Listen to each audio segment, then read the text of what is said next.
दोस्तों, जो कहानी मैं आज आपको सुनाने जा रही हूँ ये है ट्विन सिस्टर्स की कहानी। तो चलिए आज की कहानी शुरू करते हैं। बहुत सालों पहले की बात है। बिहारपुर नाम के एक गांव में दो बहनें सीता और गीता रहती थी। कहने को तो वो दोनों जुड़वा थी, लेकिन उन दोनों में जमीन आसमान का फर्क था। सीता बहुत ही ज्यादा सुंदर थी। उसका रंग दूध की तरह सफेद था। सुनहरी बाल और लंबे हसीन बाल थे उसकी आंखें बड़ी बड़ी थी और भूरे रंग की थी।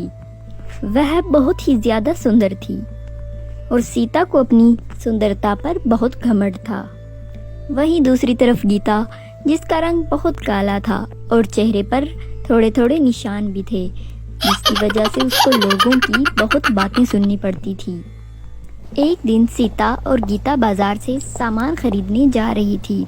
तभी सीता गीता से कहती है, तुम्हें साथ आने की क्या जरूरत थी? अरे ऐसे क्यों कर रही हो तुम? देखो तो आज का नजारा कितना सुंदर है।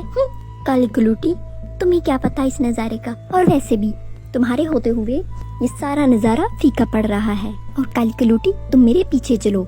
मैं बहुत ज्यादा सुंदर हूँ, मेरे से ज्यादा कोई भी नजारा सुंदर नहीं हो सकता। चलो अब। इस तरह सीता को अपनी सुंदरता पर बहुत घमंड था।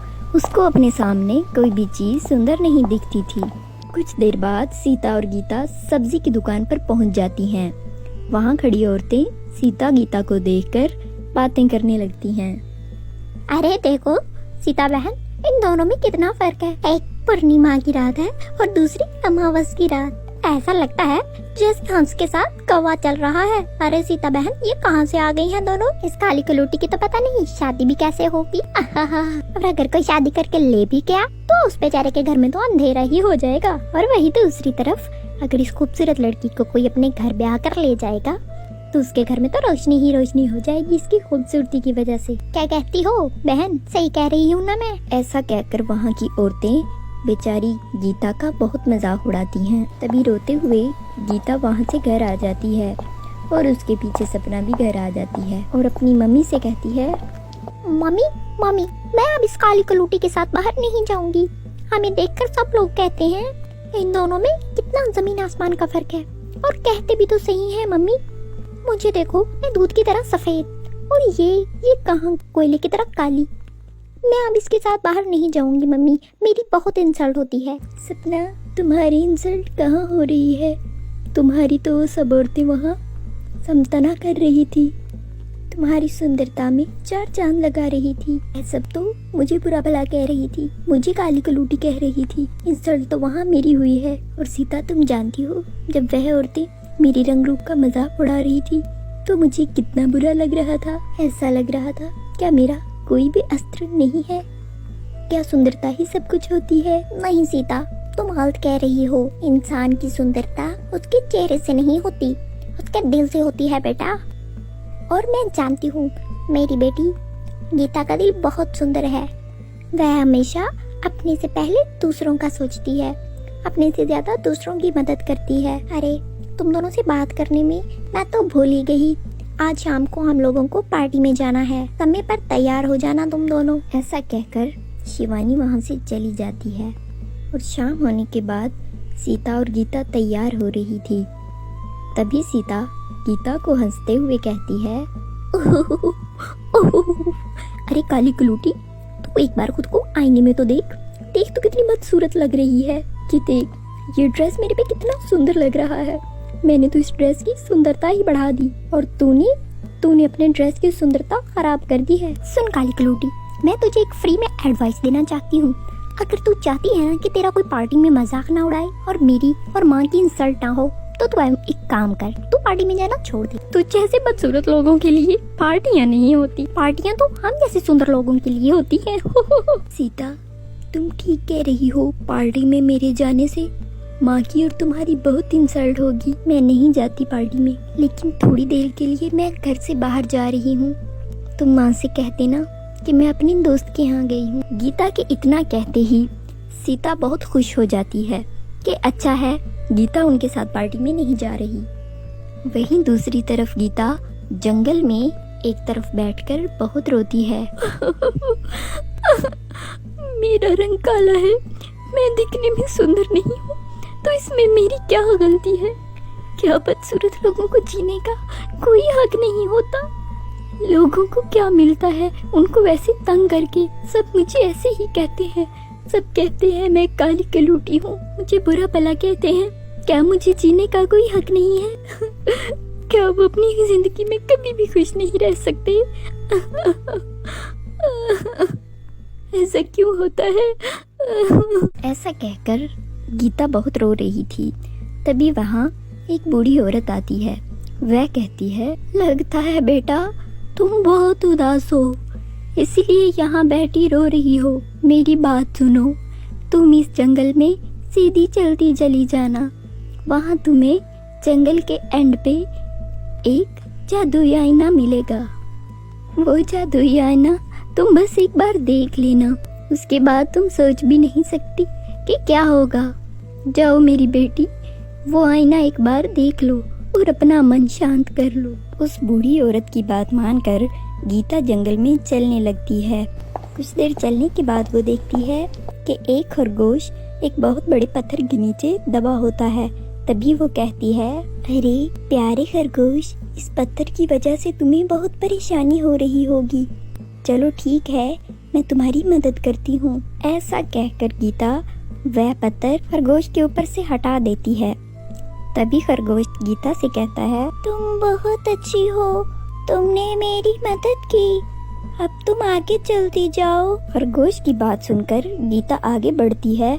कुछ देर आगे चलकर वो देखती है एक बिल्ली जख्मी पड़ी है, जिसके आसपास मक्खियाँ भिनभिना रही हैं। तभी गीता उस बिल्ली के पास जाकर कहती है, अरे तुम तो बहुत ज्यादा जख्मी हो, इस जंगल से जड़ी बूटियाँ लाकर तुम्हारे ऊपर लगानी होंगी, वरना तुम इस जख्म की वजह से मर भी सकती हो। मुझे तुम्हारी मदद करनी चाहिए। ऐसा कहकर गीता जंगल से जड़ी बूटियाँ इकट्ठी करने लगती है और उस बिल्ली को लगा देती है। तभी वह बिल्ली गीता से कहती है, गीता तुम्हारा दिल बहुत बड़ा है, बिल्कुल शीशे की तरह साफ है।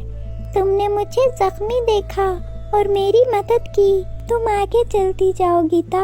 गीता उसकी बात सुनकर आगे चलने लगती है। तभी वो देखती है आगे कुछ फासले पर एक पेड़ बहुत बिखरा हुआ है और उसके आसपास बहुत गंदगी भी है। तभी गीता कहती है, अरे ये पेड़ तो कितना बिखरा हुआ है और ये पेड़ सूख भी रहा है, लगता है इसे पानी की जरूरत है। मुझे नदी से इसके लिए पानी लेकर आना होगा और इस दरख्त को पिलाना होगा। ऐसा कहकर गीता उस पेड़ के आसपास पहले सफाई करती है और फिर नदी से पानी भरकर लाकर उस पेड़ को दे देती है। तभी वो पेड़ हरा भरा हो जाता है और उस पेड़ से आवाज आती है, सुहाना तुम बहुत अच्छी हो, तुमने मेरी मदद की।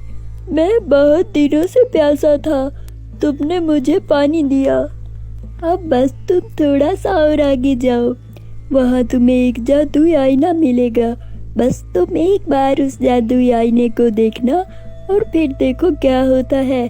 बस तुम उस जादुई आईने में देखकर 3 बार कहना, है जादुई आईने, मेरा मन जिस वजह से अशांत है, मेरा मन उस वजह से शांत कर दे।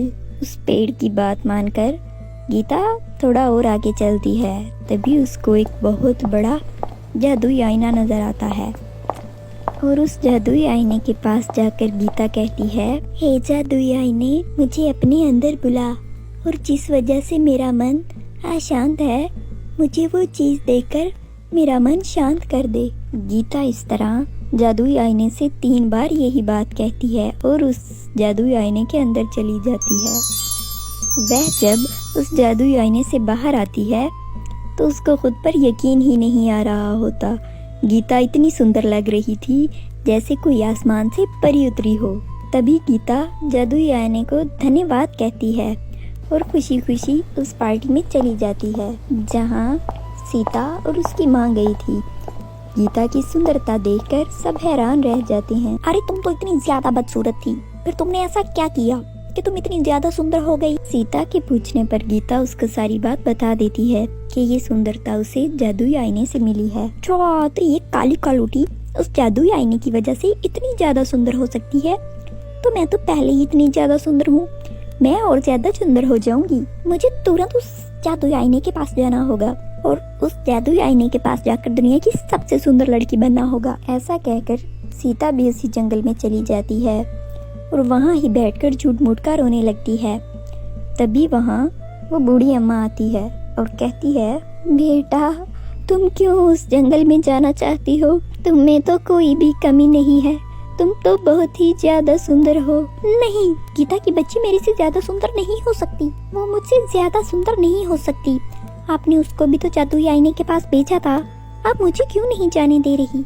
वह बूढ़ी औरत सीता को जंगल के अंदर जाने की अनुमति दे देती है। सीता जैसे ही जंगल में जा रही होती है तभी उसको उसी जगह पर वह खरगोश मिलता है और सीता से कहता है, सुनो लड़की, ये पत्थर मुझे तकलीफ पहुंचा रहा है, इसे कृपया करके मेरे पे से हटा दो। मैं तकलीफ में हूँ, मैं तुम्हारी मदद चाहता हूँ। बेवकूफ खरगोश, मैं भला यहाँ तुम्हारी मदद करने आई हूँ? मैं तुम्हारी नौकरानी हूँ कोई? मैं तो यहाँ सुंदर होने आई हूँ, ना कि यहाँ पे किसी की मदद करने। इस तरह सीता उस खरगोश की मदद करने से मना कर देती है। तभी वो थोड़ा आगे जाती है तो वही बिल्ली उसको मिलती है जो गीता को मिली थी, लेकिन वह उस बिल्ली को देखकर आगे जाने लगती है तो बिल्ली कहती है, सुनो लड़की, मेरी मदद कर दो, मैं बहुत जख्मी हूँ। तुम लोगों ने क्या तमाशा यहाँ बना रखा है? मैं यहाँ किसी की मदद करने नहीं आई, मैं अपने मकसद से आई हूँ, मैं आगे जा रही हूँ। और सबको पीछे छोड़कर वो उस जादुई आईने के पास चली जाती है और जादुई आईने के पास जाकर वही लफ्ज़ 3 बार कहती है जो गीता ने कहे थे। सीता भी गीता की तरह उस जादुई आईने के अंदर चली जाती है, पर जब वैसे ही वो बाहर आती है तो वो बहुत ज़्यादा काली हुई पड़ी होती है और बहुत ही ज़्यादा बदसूरत हो जाती है। कंधे से चेहरे पर निशान और बाल बहुत छोटे छोटे। ये देखकर सीता बहुत रोती है।